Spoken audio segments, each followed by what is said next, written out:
Welcome to the Rat Hole for another episode of The Whole Conversation. Tonight's guests, the boys from Crimson Shrine from the Erie, PA area. What's going on, guys?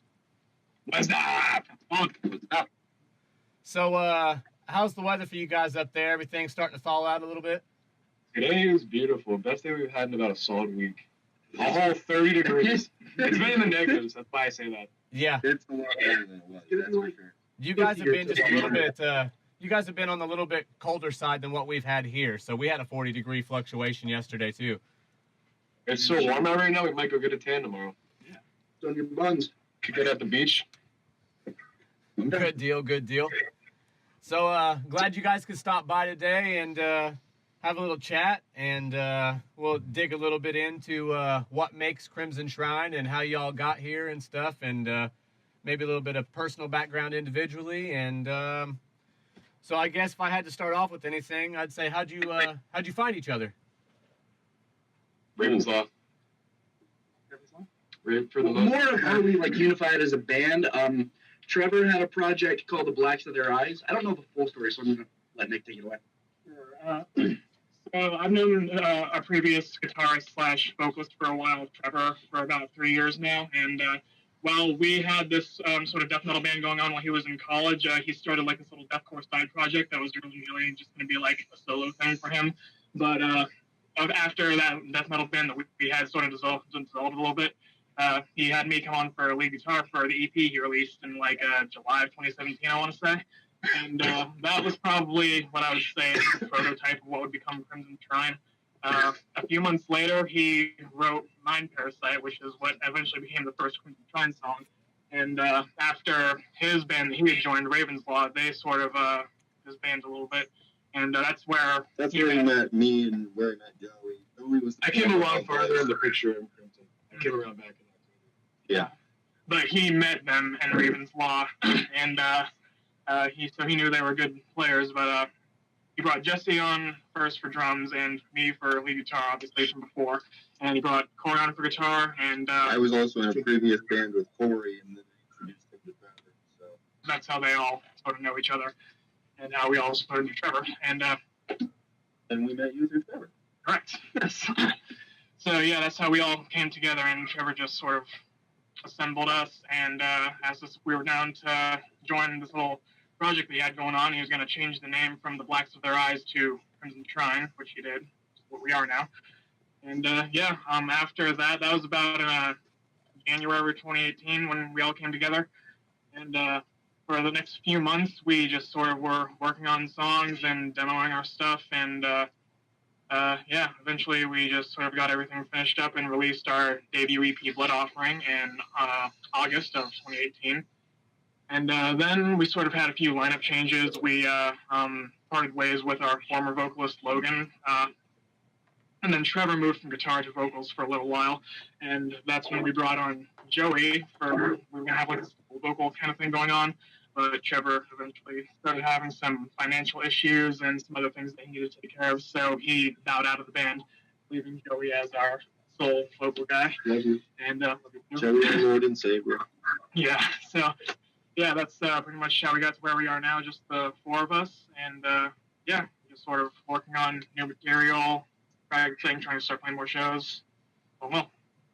Hell yeah. Hell yeah. That's so, long. We can give you a longer version if I want. Yeah. All right. Well, I guess we'll go from Jesse on down. Give me your biggest influence and why you started playing music.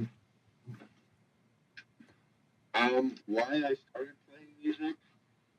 To be honest, I wanted to be cool. You're still not. I'm still not. I never will be. I've always gravitated towards music. I've always loved music. It's always spoke to me. Songs will give me goosebumps. They'll raise the hair on my arms, and just there's nothing like it. There's nothing like power music. And I grew up listening to what my parents listened to, which was country music and like Christian rock and roll and things like that. I grew up in a Christian home, and I just kind of gravitated away from that and kind of started listening to like Metallica, for instance. They were my first like metal band that I listened to, and just kept going heavier, kept listening to like heavier stuff and exploring more and more and more. And how I became a drummer, my parents bought me my first drum set when I was like 7, and just started playing and just never stopped. Just loved it. It was meant to be. Hell yeah. My biggest influences? Honestly, not really on the deathcore spectrum or anything like that. I listen to a lot of proggy music. I listen to a lot of Polyphia, Animals as Leaders, sort of bands. Really, really listening to Covet right now. I love them. Amazing guitar work, amazing drum work. Just a lot of stuff that we don't make. Yeah. Yeah, definitely. Well, what about you, Nick? Okay, so I guess the reason I started playing music is my uncle got me Guitar Hero 3 when I was about 11, and I just was like playing that obsessively. That's how I got introduced to metal like Metallica and Disturbed and System of a Down. That was probably like my Disturbed isn't metal. Sorry to interrupt, I but consider it Disturbed metal isn't metal. But those were like my favorite 3 bands when I was younger, so I just kept listening to stuff like that and branching out more. Like Jesse, I just started listening to heavier and heavier stuff. And eventually I found death metal through this band called Arsis, which is probably my biggest personal influence. Their guitarist and vocalist James Malone. I pick up a lot of my work with like riff structuring and harmony and melody from him. And yeah, that's probably my biggest influence. I also take a lot of influence from bands like Whitechapel, Rings of Saturn, Black Dahlia Murder, The Faceless. So those are probably the biggest ones for me. Hell yeah. Yep. Joey? I'm just a heavy motherfucker. I like a lot of people who scream. My biggest influences are definitely Whitechapel, Chelsea Grin. I picked up on the Pittsburgh Riff and Annihilator was popular when they released their first album in 2014, I think. Listening to Dan Watson's vocals on that track, it was fucking phenomenal. Like, the whole fucking album. And then moving along in 2016, if later, released their another album with Dickie Allen on it, and Dickie Allen changed the whole fucking game doing those sick highs. Those are something I needed to pick up on. And I don't know, going back to what Nick said about Guitar Hero 3, I learned my taste of music through Guitar Hero 3. I listened to the song Before I Forget by Slipknot on that. I kept playing that song because I couldn't get over those vocals. I was like, wow, this is something different. Never got into this shit before.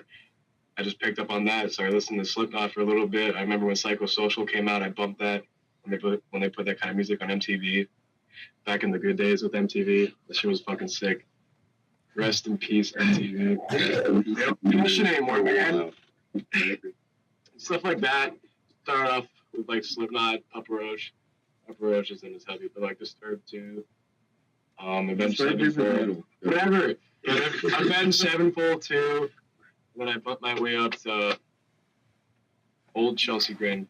Chester Grin's my favorite band by far. Listen to their first EP, for some reason they put out, just got to me and it stuck. I really like the whole concept back in the day. Like a lot of deathcore bands wrote about killing sluts and shit. They were listening to fucking Virus Murder, dude. Their first EP they wrote. It's not, no, like, well, like, that's like a good coping mechanism. Like I said, like, listening to that music, like, I don't know. It just, like, instead of, like, hurting myself or, like, doing bad things, I would listen to this music, and it would, like, it would be a coping mechanism for me. Just a way to get out my emotions, or, like, just screaming in general, get out all that anger. I just, like, fell in love with it, and I learned how to do it. Yeah, I totally feel that. What about you, Corey? And for me, my dad always listened to like sort of new metal sort of thing, like Korn, Limp Bizkit, Disturbed. Disturbed is not metal. Very new metal. Like, oh wow! But he always played that kind of music in the car, and I was always like interested in it. up until I was 12, I didn't really go beyond that because I like that. Why would I like explore other stuff? But eventually I did. I found a band called Psychroptic. They released an album called Scepter of the Ancients, like before I was born. I listened to it for the first time in like 2012, and I was blown away. I was blown away by the vocals, the guitar, and all that. I thought, like, looking back, I should have been shocked, but something about it just like caught me, and it made me really interested in songwriting and guitar in general, on how you can write music that makes people feel like primitive, and they get goosebumps like, from it. It shocked me, and I just like dove right into the water. I didn't like go to Bring Me the Horizon or anything like that. I went straight from like nu metal, death metal, and it was a weird experience, but it really like lit a fire in my heart. And when I was like 13, I picked up a bass, a really horrible bass. Hold on. I picked up this bass. It's a two-string at the moment. I picked up a bass. I played it for like less than a month, and I realized it wasn't for me. So after that, I started playing with this old Squire Bullet for like 2 years, and I treated that thing so horribly. But can't get this damn. So I was very passionate about it, and it lit a fire in my heart for music, like seriously. I eventually joined like a band called Babe and Formaldehyde. They're a metalcore band from Erie, which had Joey in it. I was in a band with Joey for like 3 months. Back in the music. I'm gonna leave that in a whole other conversation, but It's on the other side of the spectrum for what we're portraying as. it's definitely on the spectrum.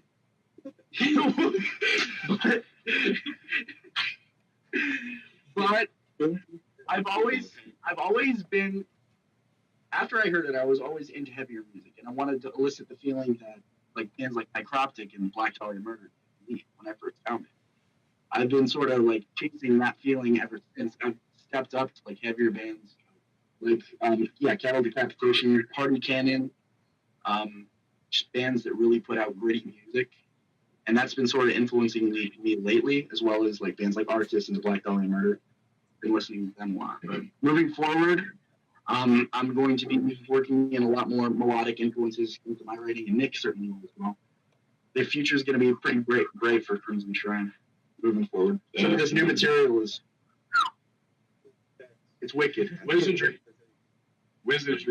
Well, why don't you guys go ahead and tell me a little bit about what's coming up for Crimson Shrine in 2019? We're all turning into wizards to write this next album.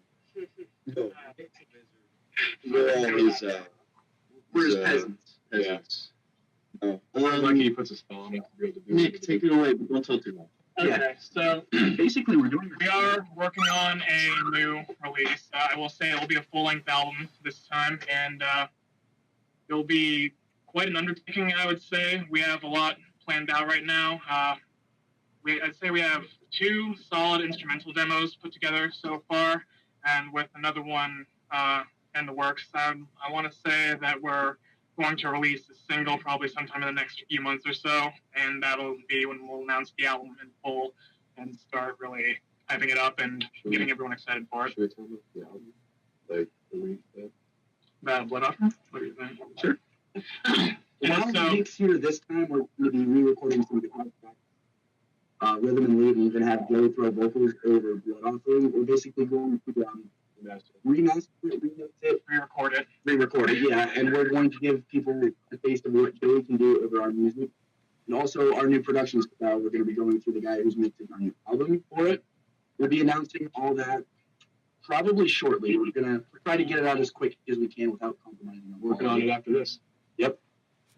We're going to be working on it tonight. So yeah, Auto Prey will be re-released in 2019 here. Hell yeah, That's that sounds great.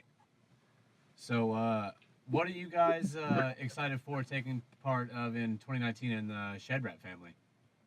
You guys are the newest guys to be announced in the Shed Rat family. We just recently got Silence and Solace, but they've yet to take part in anything. You guys have had a chance to feel it out for a little while. How do you feel about doing stuff with that in 2019? Are excited to be a part of the community that's worked itself like Shed Rat does. I really appreciate all the artists reaching out to us and trying to have us collaborate, get both of our names out there. A lot of bands are benefiting from it pretty amazingly. I know you've set up some tours and some dates, and we're looking forward to see what you can do for the community. You've done a great thing so far. Yeah, Hell yeah. We've got a lot of collaboration things and like covers, and we've got original collaborative projects and things coming out, and different features for other projects. And there's just so many different things that are growing so fast that we're trying to keep up with all of it, and, you know, still not just be putting out a quantity over quality, you know, is Right. the main focus of what we're doing, because we want to put out good stuff, but we still want to stay in the stream and flow of things and stay relevant. So you got to find that happy medium with everybody, and that's the point of having everybody together, is finding the best people to be able to help you out to do so. Yeah, Exactly. definitely. And something I was talking about earlier is doing the Shed Rat billboard, like the countdown or whatever, like they used to do back on MTV, like you were talking back in the good old days. I was just gonna have a bunch of people suggest or submit bands from outside of the family, and then we'll have like a top 10 countdown. Every podcast will come back, or I might even make it my own, you know, show aside from that, and just make it the Rat Hole, you know, top 10 countdown or whatever, and make it like a half-hour episode every week or something, and just keep people in touch with that, and just be like, hey, starting off number 10 today, we got blah blah blah, give them a little backstory, and then play a music video or something from them, and then go, you know, from 10 down to 1, and do stuff like that. So I'm trying to get more people involved. That way we can give people outside of the family more of a look at what we're doing, and you know, and so, because a lot of people think it's a little too good to be true, and there's a lot of times where people are a little hesitant to join up, or hesitant to inquire even further, because they just think that it's going to be a scam, because we're trying to do so many good things, and they're like, so what's the catch? I mean, I'll be completely honest. When you first messaged me Yeah, I was with Jesse. about joining the family, I was a little hesitant too, because I was like, holy shit, he's talking about like all these amazing things that not only him, but the rest of these other bands are doing for us, and what we'd be doing for those other bands, and just everybody's like working together, and this is like an amazing thing. And I was like, I've never heard of anything like this It's good to before. be true. It's way too good to be true. What the fuck? Yeah, I was with you. And when then we we were had talking that about phone call, and I was like, is this still too good to be true? So we had that phone call as a group, and I don't know. It just, I'm glad we went forward. Man. it. We love you, Jared. Love you guys. You guys are giving us some tasty jams. I spend probably 90% of my waking moments listening to Shed Rat projects, and here lately I've been jamming a lot of Crimson Shrine, trying to catch up, because you guys are the new guys on the block. So I do the same thing for like Sumpta Cygnus and a couple of Camel Tofu. Like, I roll my windows down, and no matter what temp it is, that shit goes up to 11, and I just cruise around. And people, if they don't like it and they give me like some fucking hell yeah, they at least pay attention. And after a while of seeing me do it so often, people at the gas station or wherever they see me around here say, what in the hell are you doing? I tell them about it, and then the word spreads that way.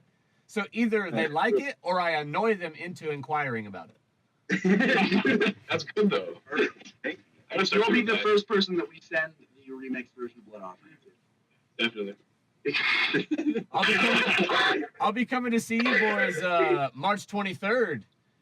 It's gonna be awesome. Hell yeah, dude. That's Pittsburgh, right? Right outside of Pittsburgh. Finally get Yeah. a big old hug. Oh, dude, I'm going to be coming with a big old box of Shed Rat merch to just be passing out, making it rain on people. Like, you know, like we're going to stop on a lot of places along the way. Like, we just see a bunch of cool kids, you know, like what I used to look like or anything back in the day. I'm just going to pop out of the van and be like, hey, do you guys like metal? And just throw them a bunch of Shed Rat merch and jump back in the van and take off. If Joey 10 shirts just to toss at people while he's on stage. Oh, dude, Take this, mother. fuck that. Give Joey a shirt to promote on his Instagram. Hey, yeah. Following. Hey, I'm going to be coming there with, 90,000 followers. I thought about bringing my press and everything too, so that way, like, while we're chilling, like afterwards or beforehand, like if you guys want anything, custom stickers, shirts, anything like that, I can take care of you guys. That way we can throw out the max of what I already have done. Stickers. Yeah, because I'm not looking for a bunch of money or anything like that. If I can make a little bit of gas money to come back home, that's sweet. But I'll throw all the shit out for free just so some people are walking around with shed rat shit, man. Oh yeah, that'd be fantastic. But yeah, Get your name. I'm really looking forward to it though, because that's my birthday weekend. My birthday's on the 19th, so I'm gonna be taking a trip to come see you guys for my birthday. Oh yeah. It's my birthday. We'll have to have a little celebration. These two are a little too young, but me and Nick can take you out to or something like that. Go hang out for a little bit. 4 months, buddy. 4 more months. 4 months and I'll be 21. Hey, just a warning to you guys, like, I can conduct myself properly when I'm out and about, but I'm really liable to hit somebody. So... Ooh. Oh, we have some funny stories about Jesse when he was drunk. No, we don't. No, we don't. No, we don't. Not in this interview. Jesse has never touched alcohol. Correct. Keep saying that. Yeah, that's what he was saying. He was raised in a Christian family. Yeah, since birth. Yep. He's devout. He's born again. Yeah. He drinks a lot of holy water and the blood of Christ, which is wine. Wow. Well, now that we got that out of the way. Okay. I'm just fucking with you. He's sacrilegious. So, not to put you guys on the spot for anything and call anybody out or anything like that, but do you guys have a favorite on the Shed Rat family? Ooh. I really like what Siler is doing, how they like have a different vocalist with each song. I think that's pretty inventive and also helps their sound like change and not stagnate. You know what Silura stands for, right? I look on their Facebook page, it's like shapeshifters. Yeah, it's a shapeshifter, so their name goes along with their music style and what the premise for what they're doing. Exactly, it's perfect. Yeah. What about you, Joey? I don't know. I don't know. I don't know. I like the concept of what Nick was saying. Like Siler. I really like Silura. I really like Sensus Ignis. They're both like really good. They market themselves well. They get their name out there. They're always looking to do collaborations. I'm loving those guys in Disappearance. Yeah. You above them in the car the other day. Mm-hmm. They're fucking sick. Yeah, we just had Brandon and Andrew on one of the last episodes. I think it was not the last one, but the one before. Right on. Yeah, that was a very interesting episode, and I think it's going to open up to a lot of other like offshoot conversation episodes and stuff to have more people mixed. You know, like have guitar specific episodes and drum specific episodes and things like that where people can sit down and talk about things. And we're getting it figured out a lot better as far as like format and what we want to get involved and who's going to be involved in things, and it's going pretty well. But I seem to be getting a lot of positive feedback about doing the web show and the podcast and things. And a lot of people are excited to be involved. A lot of people are excited just to wait and watch. Hell yeah. Nice, This man. whole thing you're doing is awesome. The whole thing, like right now, that you guys are doing? Yes. The gay embrace. No, he means with Shed Rat. Like Yes. Oh, okay. Yeah, okay. Yeah. I'll do what Nick does. No, that was professional. You look like you've been doing that for years. yes, I just recently cut it. It's growing back now. I had a big man bun last year. you had a big a lot of things last year. Yeah. Come on, man, Corey's level, buddy. Joey lost a lot of weight. I give him props for that. So He's does Corey. one motivated motherfucker when he wants to be. So does Corey. Did you say anything about Corey? Corey just stands. Oh yeah, he Corey's tased me time. about an hour and a half ago. Corey's for another time. Yeah, just about, I think. I'm getting some of the mic Corey feed. lost a lot of weight too. What? Who lost more? Some of the mic feed from you guys is cutting out unless you're looking directly at the mic. So when you're talking, make sure you kind of look at it and lean in just a little bit.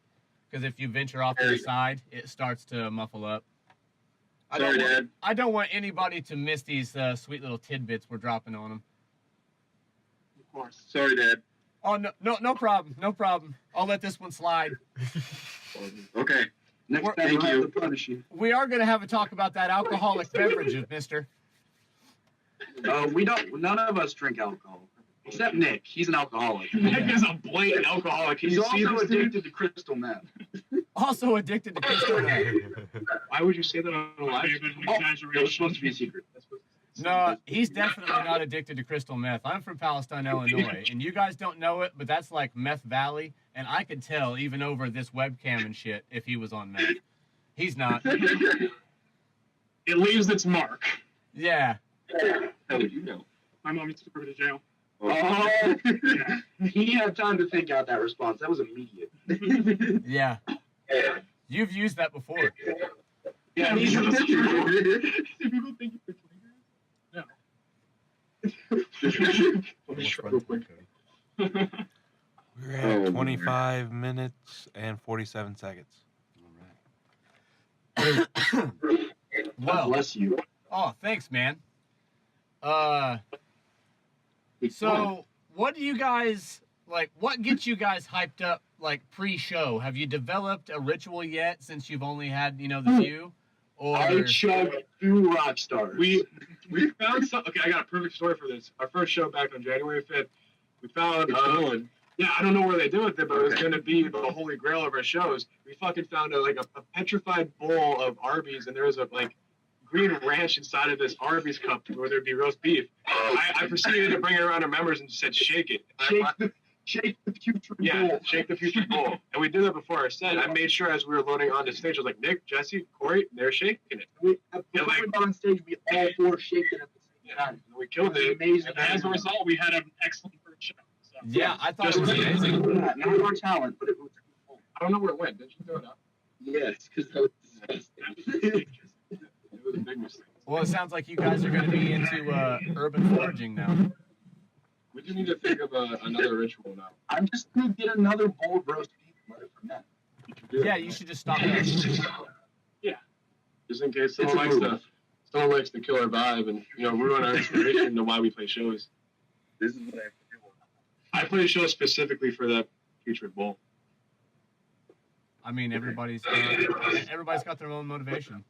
Everyone's got their muse. Give it a That good was sniff mine. before you go on stage. You're like, woo, I'm ready. That stench is nothing else I've ever smelled in my whole life. Huh. I played shows because I'm an attention whore and an adrenaline junkie. That's Jesse. There you go. I just happen to be okay at music and enjoy it. Hell yeah, man. Music's amazing. Music. Music in general, it's like no feeling. It's like not a feeling like anything else I've experienced in my whole life. I had a conversation with my dad not too long ago, and I was like, what do you think that is internal in all of us that makes us relate to music, regardless of who you are? Like, even if music isn't your thing, you still have a favorite song, or you still, have something that you connect with. You still have, all these things, like, even if it's just a percussive beat, or, say, maybe your washer is crooked, and you just hear the, like... There's a rhythm in everything. There's music everywhere, no matter where you go. It brings order to the chaos. It does pretty much. It does.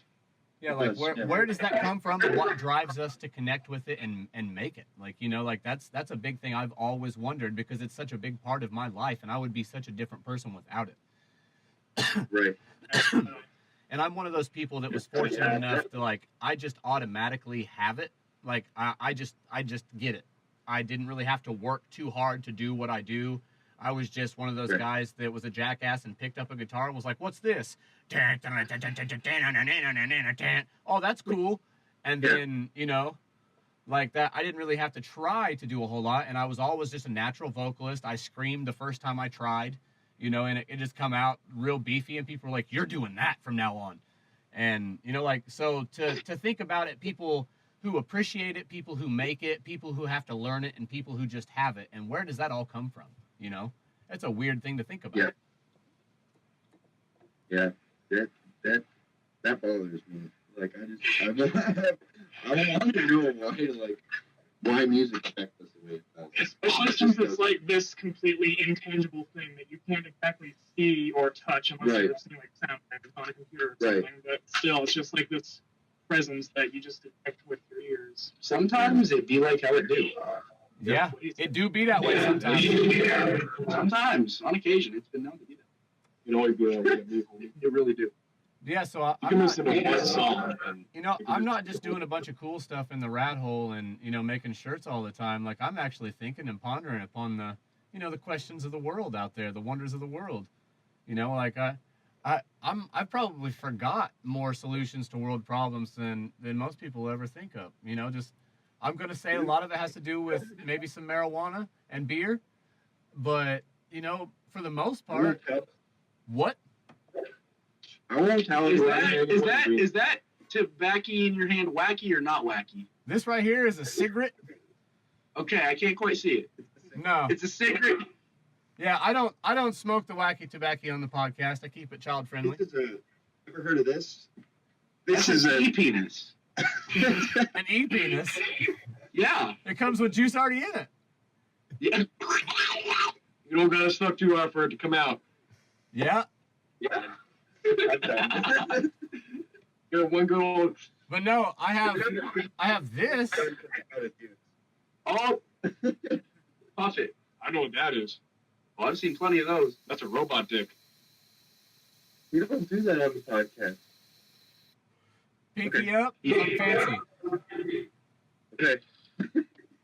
It's CBD, I swear. Officer. Yeah, that's in there too. It's a pretty heavy Officer. percentage. You want to hear a funny story? Officer. You want to tell about Officer Daniel? No, Never mind. I will not. If you're That going to tell us a story will- funny story, lean in close and talk slow. I got pulled over by an officer because I sped past him, and I was a nervous wreck. All right. I offered to shake his hand, and my hand was literally doing this. It's like it was doing jazz hands. I was like, I really respect what you're doing out here. Can I shake your hand? And he was like, no. You're forgetting one of the funniest shit that happened that night. He was wearing a Michael Myers mask. The cop pulled over someone already on the side of the road. I looked at Corey. I was like, "Bet you walked past him." He looked at me with the mask and just. And then I was like, "Dude, we're probably gonna pull over." He's like, "No." And then 2 minutes later, there's cops left. There's like 3 cop cars.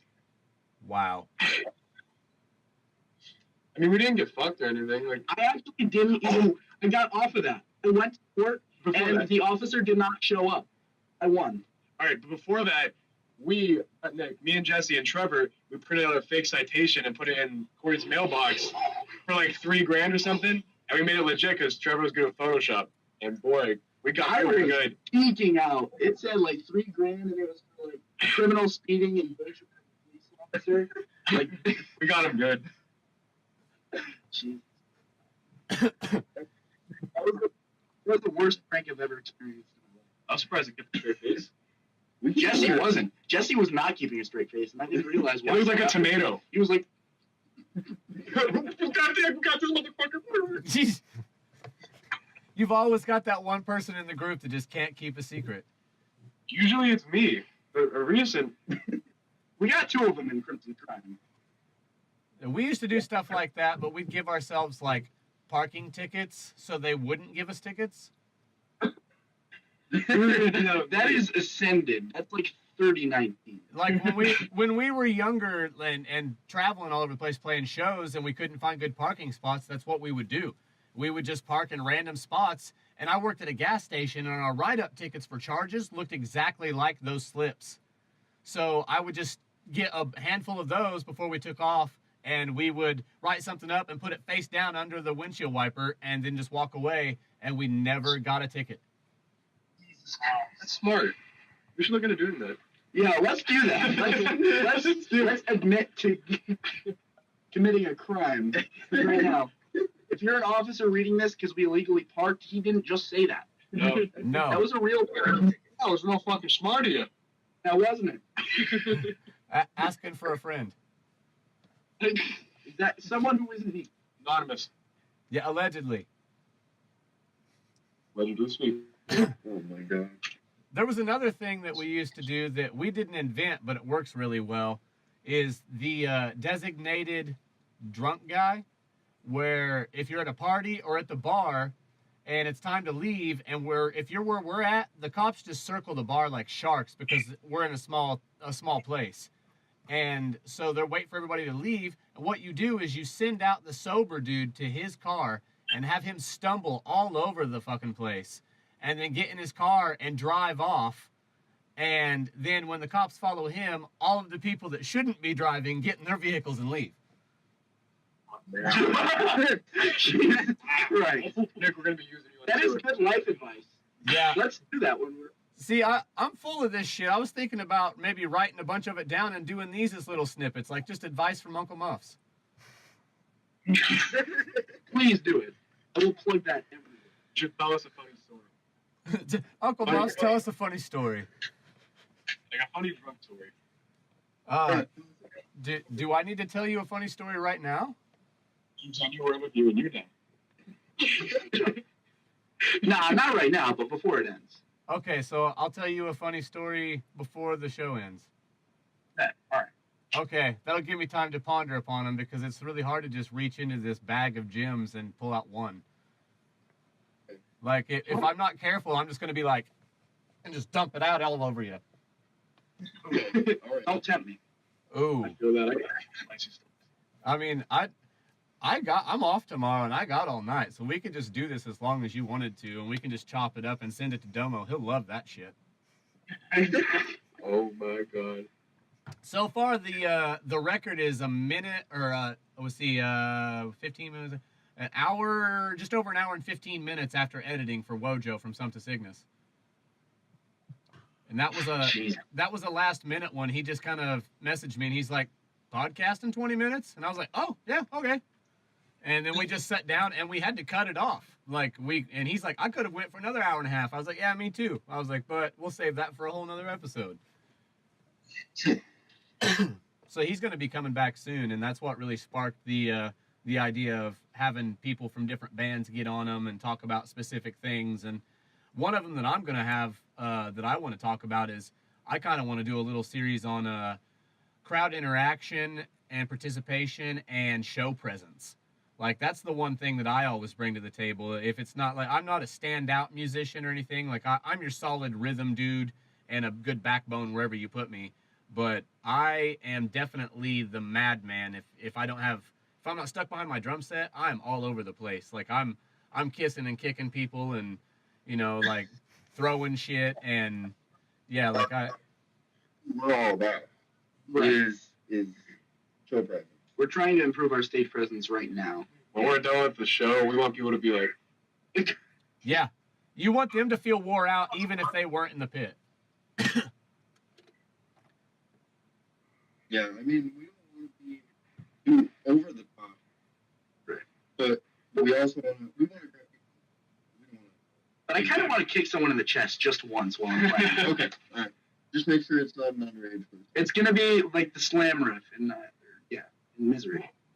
I almost named the wrong song. Just like basically, I can sum it up. Like, as a recent, like, I just like whatever like comes to mind. I feel the music, and whatever like I want to portray on stage is just whatever natural feeling comes to me. I don't know. It's like Dan Watson has a really interesting way of looking at it. When he takes the stage, he just turns into a different person. All his like anxious boundaries just dissolve. He just feels the music. And that's what he's talking about. Basically like that. Yeah. Like, I don't know. Like, off stage, I'm really like sensitive, like quiet, down to earth guy, and then on stage, I'm just like, yeah. It's like you just like completely different. You just feel the music and you turn into this like, I don't know. Yeah. Same for me. Like, I'm a completely different person on stage. Everyone's stage is like something else. Yeah. It's like, I mean, I describe it as this. This is pretty much exactly what I imagine a Narcotic Anonymous people. What the fuck? Okay. Can't get enough of it. Yeah, you can. Wow. I totally understand what you're saying about that. Like, being on stage there's no other feeling that can match it. I mean, there's lots of other great feelings out there, but they stand on their own pedestal alone. Like, being on stage is one of them. Like, you can't match that anywhere, and that's why I've found it really hard now that I'm a dad. I've got 3 kids, I've got multiple jobs, I'm running this stuff, I've got 2 bands, but I'm not able to get on a physical stage as much as I'd like to. So I I'm using the internet now and doing the podcast and things like that to satisfy myself and my will to entertain and to help and do things like I would normally do from the stage with a mic in my hand. The sad part about it is, especially for the area where we're at, is I think that the live show is slowly fading out, and it's just all going to end up being internet, social media interaction and things like that. And it's already getting to the point where it's hard for people these days to talk to someone in person. Like, I think that a lot of people forget that after they're done and they put their phone down, that a real world still exists out there. And, they, especially for people that like to hide behind the phone, I really would like to grab people's attention and make them actually want to come out and do something physically in real life, instead of just staring at their phones. Like, I'm trying to provide content for them on their phone too, but I really just want to make sure that we can give people something to be part of. Because in the area where I'm at, if you don't work full-time in the oil field, make candy full-time for Hershey, work at the prison, work at Walmart, you are a farmer or a drunk or you do meth. Like, that's the only things that you've got to do around here, and it's absolutely terrible. The amount of people that are just throwing their lives away because there's nothing within a 40, 50-mile radius of here to do but drugs or work is just ridiculous. And I would like to give people around here something to do, and I think that we could reach a demographic for people between 15 and 40. I think it's something that everybody could be a part of. Definitely. But what did you guys say that you're gonna be you guys are gonna be working on some stuff after the show's done? Oh yeah, we're planning on retracking Blood Offering, the whole EP tonight. Getting the guitars and stuff redone tonight. Yeah. And once that's done, we're going to be journeying on to new music. Mm-hmm. I'm excited. Yeah.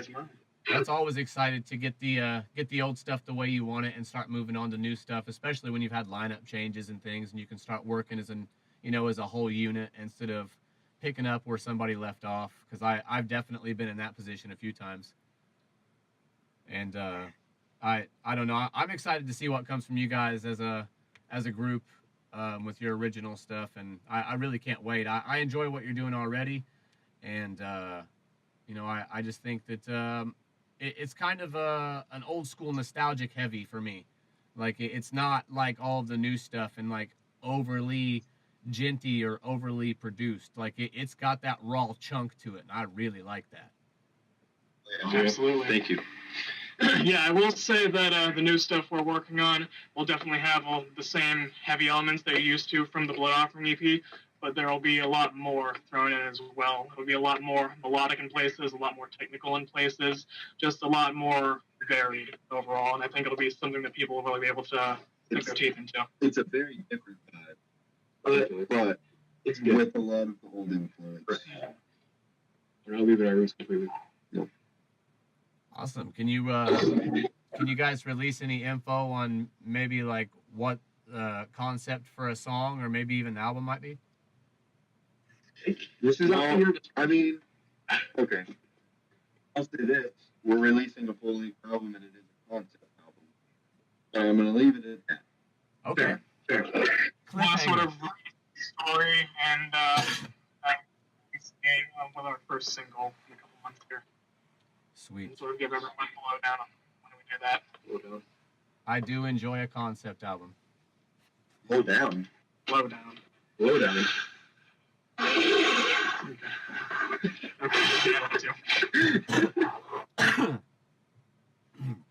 So, what made you guys want to do a concept album? Is it just something you've always been interested in, or is it something that just kind of happened? Jesse actually suggested it first when we were starting to talk about what we wanted to do for new material. We were at first talking about just doing another EP, but I wanted to do a full-length album because it's something I've always wanted to do. Just release like a large collection of songs that we can pick and choose from when we play live. And at first, it never really crossed my mind to do a concept album. It had been in the back of my head, but it didn't really matter to me that much. And Jesse suggested it, and I took it into consideration a bit. And then Corey came up with like just the most basic story idea. that we could potentially do something with. And I was like, oh, okay, I'll think about it. So I just kind of let it sit in my head for a couple days. And then one night while I was at work, I was just sitting there doing my thing. I work at Walmart. I was probably stocking shelves or something. And I was just doing my thing. And all of a sudden, like, everything came together in my head, like, at once. And I thought of probably about half of the story for the album within the span of, like, 2 hours. Tell me about the face you made. The face I made. You said that at work, when you thought of this, you were glad that no one was looking at you because you did a face. I was just like, it was like I had some kind of divine revelation that shone down upon me. A revelation. Early leaks. Early leaks, yes. But yeah, so I just sort of was mulling over Corey's concept idea in my head, and the whole story for the album blossomed forth from that, and it was amazing, and I'm really excited to pull everything together. Hell yeah. Blow down. Yeah, blow down.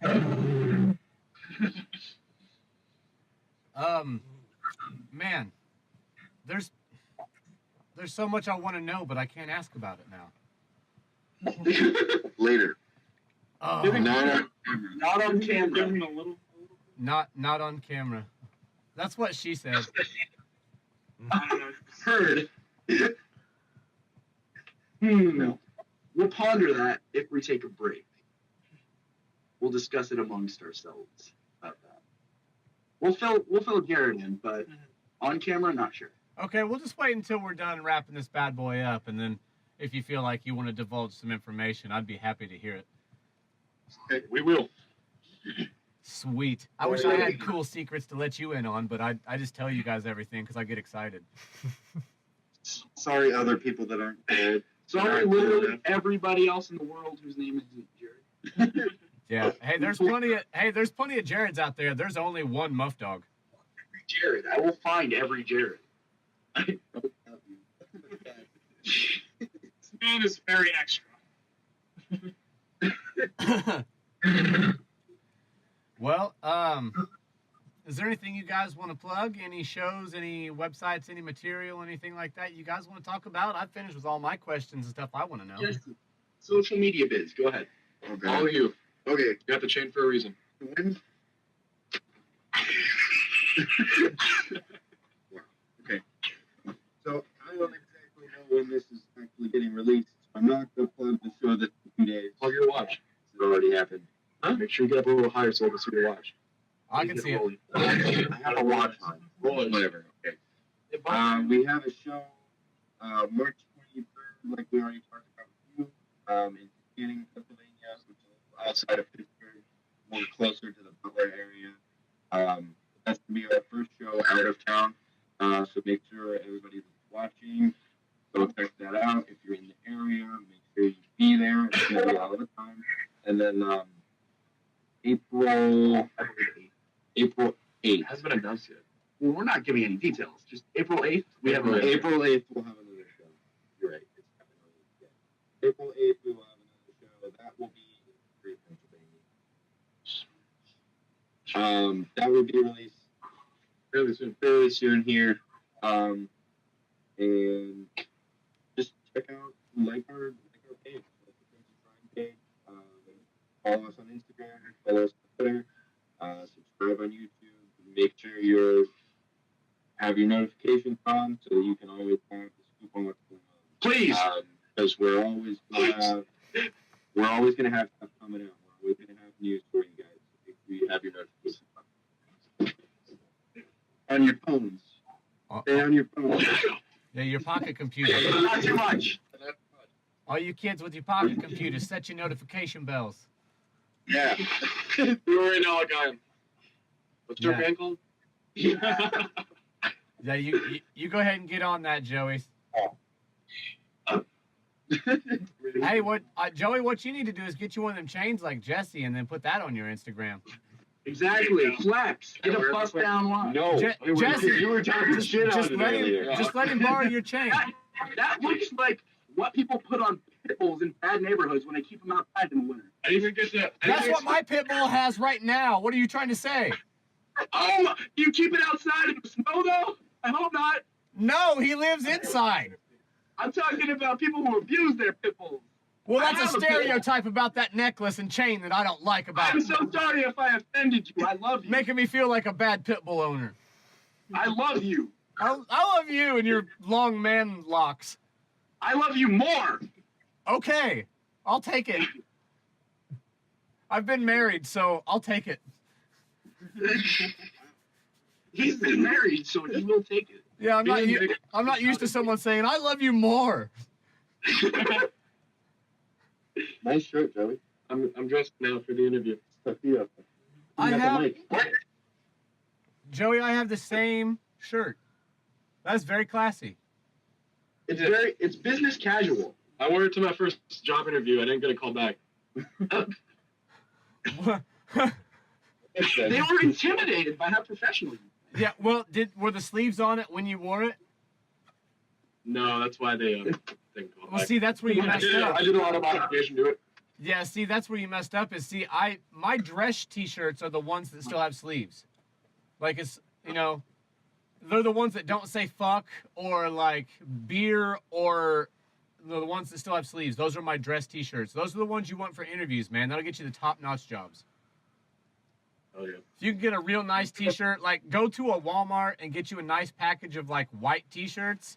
Those are your interview shirts. Like that's solid. That will get you the best job in the world, dude. Yeah, Like, that just screams. That top tier shit, like McDonald's and everything. Like it's Think crazy. All I about have to say is that I'm Michael Scott. Level 100 boss. Yeah, just think about things you think about when you think about white. It's pure, I like it's like- clean. Whoa! Like Whoa! Whoa! like- Whoa! when like clean slate, like Thank you. you're the perfect starting employee, like the model employee for them to draw on and mold. Like just that's what you're putting off when you wear a white t-shirt to an interview. And if you've got a permanent marker and a buddy who can draw real well, have him put a bow tie on that bitch and they love that shit. There you go, Jesse. He draws real good. There you go. Oh, shit, bro. What do you mean? What kind of turds do you draw? You said you were a shit drawer. What kind of turds do you draw? That's not even Hardy, funny. har. I dropped the pound. I'm a So pile we guy are myself. introducing our vocalist, Trevor Dunlap. We've actually just got rid of Joey Dunn. We're excited to have him debut on Monday. So, are you guys looking for a new vocalist? Because if you need anything for my resume, you can check out the Withholder, featured with Silura. Yeah, he's out. I think he's gonna cry.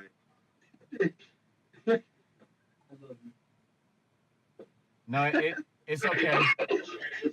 You don't go off and cry somewhere when you got a shirt like that.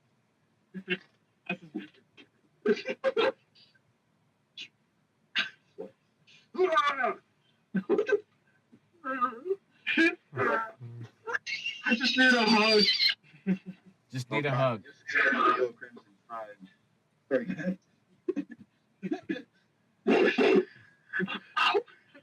Yeah, you. Me and Corey went driving around like at 3 a.m. a few nights ago. We were just yelling, yeah, yeah. We were little John. We were just driving around town, going out the window. Yeah, Hey, you know what's, yeah. you know what's funny? I did that like 15 years ago. 50 years. 50. 15? Oh, 15. Okay. Yeah, like 15 years ago. Oh, Kind of creamed it you to your face. You was quiet. Nice. It's called beard. Good old wheat. Yeah, it protects my skin real well. There's no skin, it's just follicle. There you I wish I could grow a beard like that. I can't, man. I can get like a good solid inch. Wah. I need a beard like Nick. go. Yeah, quite a beard I got going on here. yeah. Oh, yes. Oh yeah, I see it now. Yeah, it was a bad shadow before. I want to work myself up. Like I'm getting a little thin up here. Oh, me too. I want to work my way into the beard comb over where I can just like Oh Lord, Jesus. Yeah, just take it I don't know how over. I feel about that. Yeah, well, Yeah, interesting. I mean, it's gonna happen. And then I'll put We my look hat forward on. to seeing- I'll split it around my ear, and then I'll just put my hat on and let it hang out the other side, so it looks like I've got a cool swoop.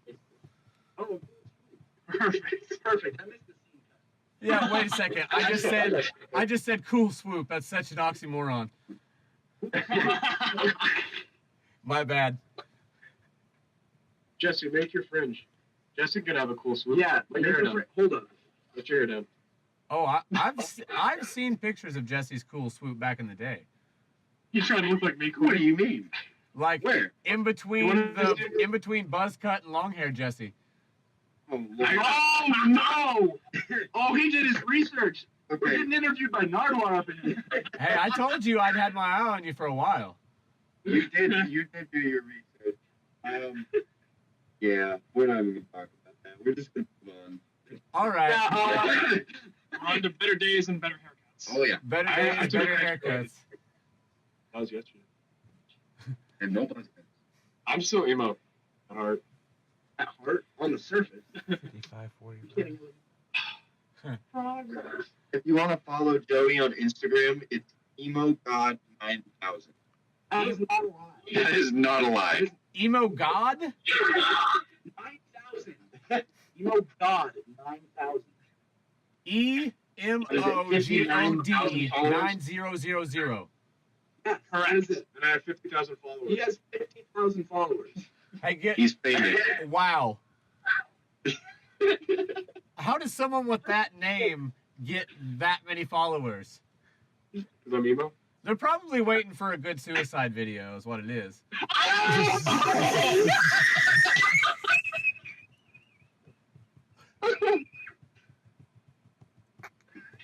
Fuck! And with that, we're going to be wrapping up this episode with Crimson Shrine. And thanks for stopping by the Rat Hole, checking out this episode of The Whole Conversation. Make sure to check them out on Facebook, YouTube, Spotify, Bandcamp, all the other places. Make sure to check out Joey's Instagram. Apparently, it's real hot. And stick around and check out the music from the featured artist, Archers.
Show the